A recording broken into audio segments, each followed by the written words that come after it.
Tuhan bersamamu.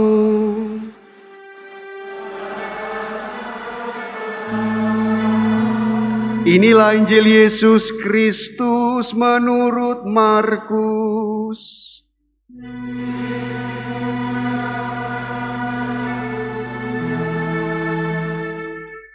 Sekali peristiwa menjelang malam, Yesus berkata kepada murid-muridnya, "Marilah kita bertolak ke seberang." Mereka meninggalkan orang banyak lalu bertolak dan membawa Yesus beserta dengan mereka dalam perahu di mana Yesus telah duduk, dan perahu-perahu lain juga menyertai Dia. Lalu mengamulah topan yang sangat dahsyat, dan ombak menyembur masuk ke dalam perahu, sehingga perahu itu mulai penuh dengan air. Pada waktu itu Yesus sedang tidur di buritan memakai bantal. Kemudian murid-muridnya membangunkan Dia dan berkata kepadanya, "Guru, tidak pedulikah engkau kalau kita binasa?" Yesus pun bangun, membentak angin itu dan berkata kepada danau itu, "Diam, tenanglah." Lalu angin itu reda dan danau itu menjadi teduh sekali. Yesus pun berkata kepada murid-muridnya, "Mengapa kamu begitu takut? Mengapa kamu tidak percaya?" Mereka menjadi sangat takut dan berkata satu sama lain, "Siapa sebenarnya orang ini, sehingga angin dan danau pun taat kepadanya?" Demikianlah Injil Tuhan.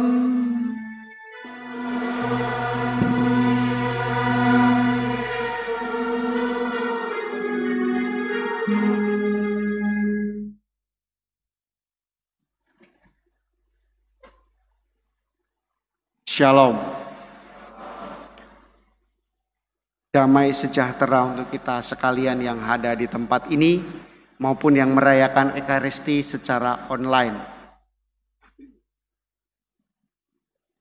Bacaan Injil yang kita dengarkan tadi semoga mewakili kita, mewakili apa yang menjadi pergulatan kita di masa-masa yang tidak mudah ini. Mengungkapkan juga apa yang kita tanyakan kepada Tuhan. Tuhan, Engkau di mana ketika badai besar hadir dalam kehidupanku? Tuhan, Engkau di mana? Apakah Engkau bertindak dan melindungi aku selama masa-masa pandemik ini? Apakah Engkau sungguh-sungguh hadir menjaga aku dari segala yang buruk dalam kehidupanku, dari sakit penyakit? Mungkin ini pertanyaan-pertanyaan yang juga muncul dalam hati kita. Dan hari ini Injil Markus menjawab, kita seperti para murid yang mungkin juga mengalami situasi shock ketika ada badai tofan datang. Saya mengingatkan para murid itu adalah nelayan.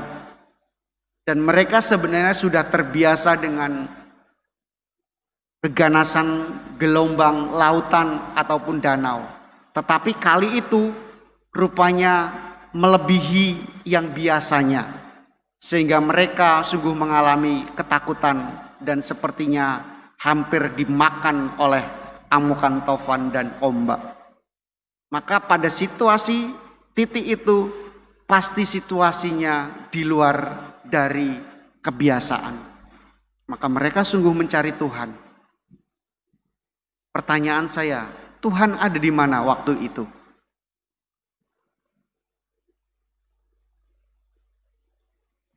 Tuhan ada di perahu yang sama. Tuhan ada di perahu di antara perahu-perahu yang lain. Artinya mereka takut binasa, mereka takut dimakan oleh gelombang tantangan, pencobaan, mungkin juga penderitaan, mungkin juga kengerian. Tetapi sebenarnya mereka lupa bahwa Tuhan yang selama ini mereka ikuti, Tuhan yang sudah membuktikan bahwa Dia bisa membangkitkan orang mati, Tuhan yang dalam perjalanannya bisa mengusir kuasa-kuasa jahat, Tuhan yang memberi makan ribuan orang, itu ternyata diragukan dan tidak mereka pegang sungguh-sungguh bahwa Dia ada bersama mereka. Inilah yang sering terjadi dalam kehidupan kita. Kita kehilangan kepercayaan kepada Tuhan. Kita tidak meyakini lagi kuasa Allah bekerja dalam hidup kita. Dan Tuhan bertanya kepada kita mungkin, mengapa kamu tidak percaya? Mengapa kamu takut? Mengapa kamu imannya menjadi kecil? Mengapa kamu meragukan aku? Padahal pemazmur mengatakan, bila Tuhan ada di pihakku, siapa bisa mengalahkan aku? Tuhan itu adalah batu karang. Dia adalah benteng yang melindungi aku. Jika Tuhan di pihakku, tak satu pun bisa mengalahkan aku. Tapi ini kadang dalam perjalanan hidup kita hilang. Dalam perjalanan hidup kita tertutup oleh banyak hal. Santo Paulus tadi dalam bacaan kedua mengatakan, setelah aku mengenal Kristus dan mengenakan Kristus, aku menjadi manusia baru. Manusia yang tidak lagi melihat kehidupan ini dengan menilai cara manusia, tetapi menilai dengan kacamata Tuhan. Artinya apa? Tuhan memang tidak kelihatan, tetapi ketika kita menerima Kristus, menerima Roh Kudus, kita bisa merasakan dan melihat kuasa Dia.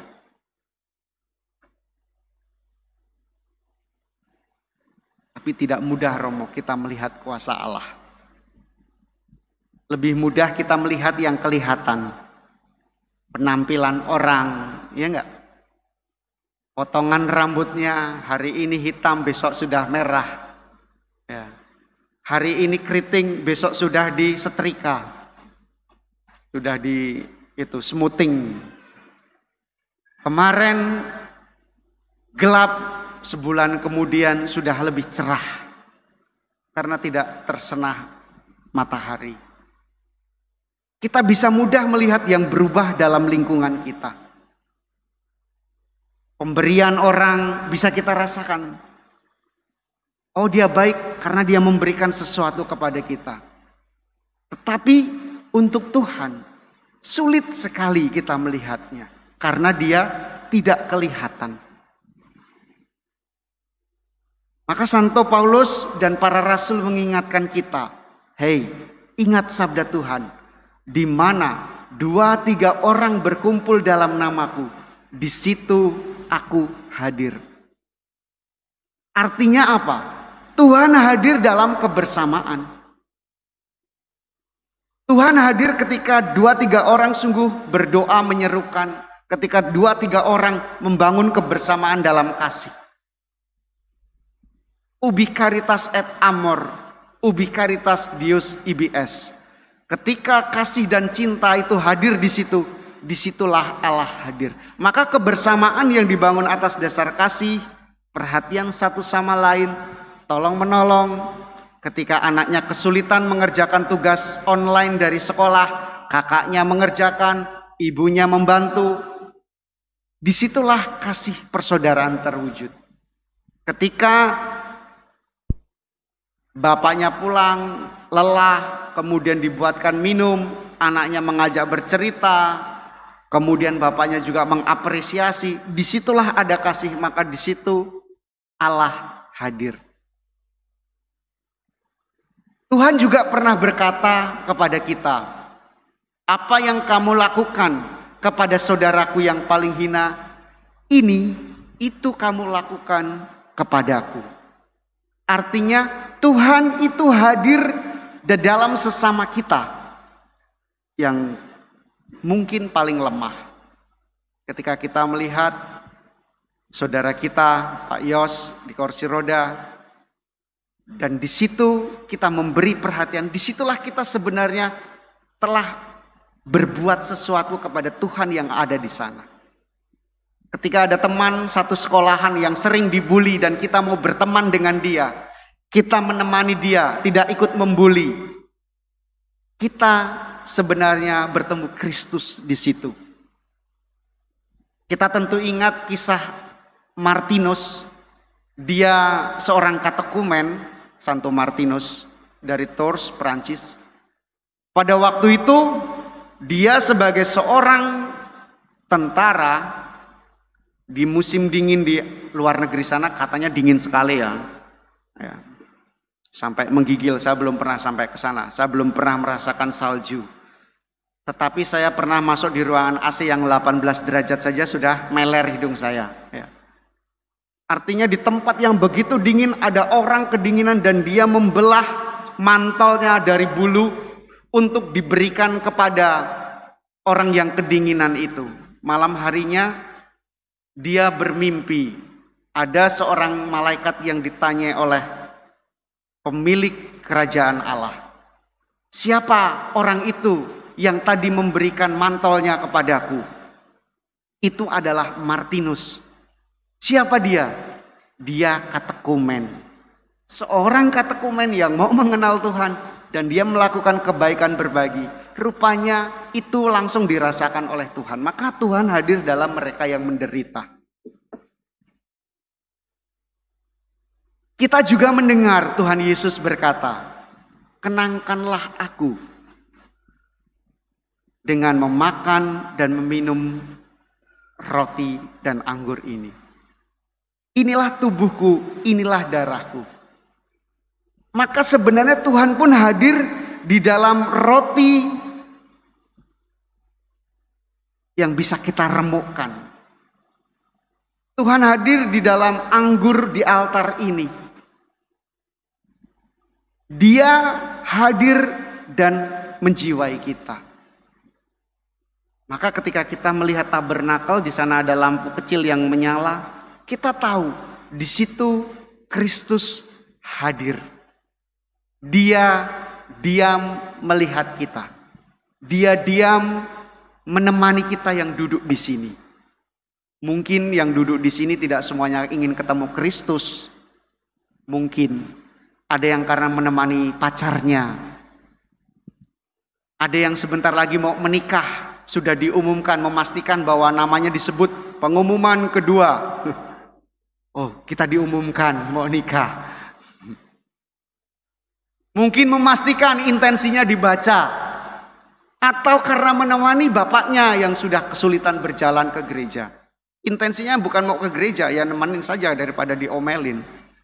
Gak apa-apa, gak apa-apa.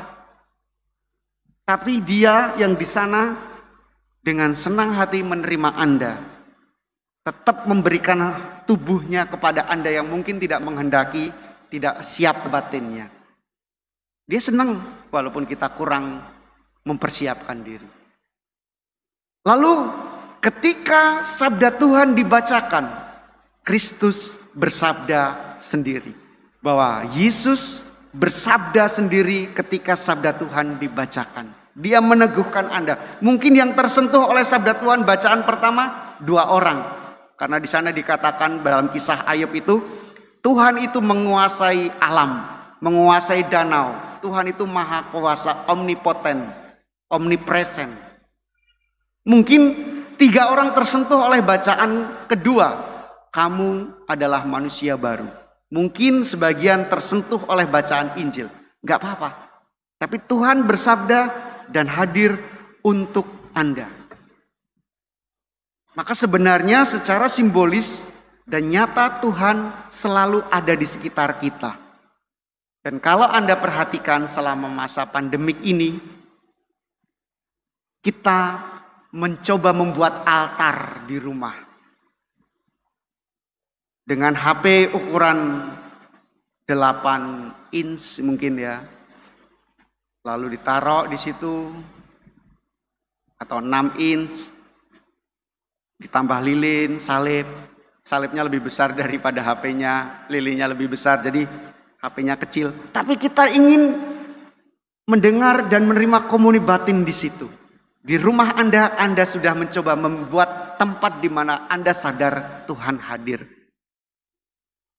Banyak, kemarin saya misa di Selincah, setelah misa itu banyak ternyata yang ke gua ya. Mereka bukan hanya foto-foto, tetapi berdoa. Mereka sungguh menyadari di dalam tempat ziarah itu Tuhan menanti mereka, Ibu Maria bersama mereka. Maka semoga di masa pandemik ini kita tidak merasa sendiri, tidak merasa takut. Di masa-masa kita sakit dan menderita, kita tidak merasa ditinggalkan karena Tuhan sebenarnya selalu hadir dan bertindak melindungi kita. Kita mohon supaya kita diberi mata batin seperti kata Santo Paulus, sehingga kita mampu mengalami Dia yang sudah membangkitkan Yesus juga membangkitkan kita. Dia yang sudah menyelamatkan Yesus pasti juga menyelamatkan kita. Tuhan memberkati, Tuhan menyertai. Amin.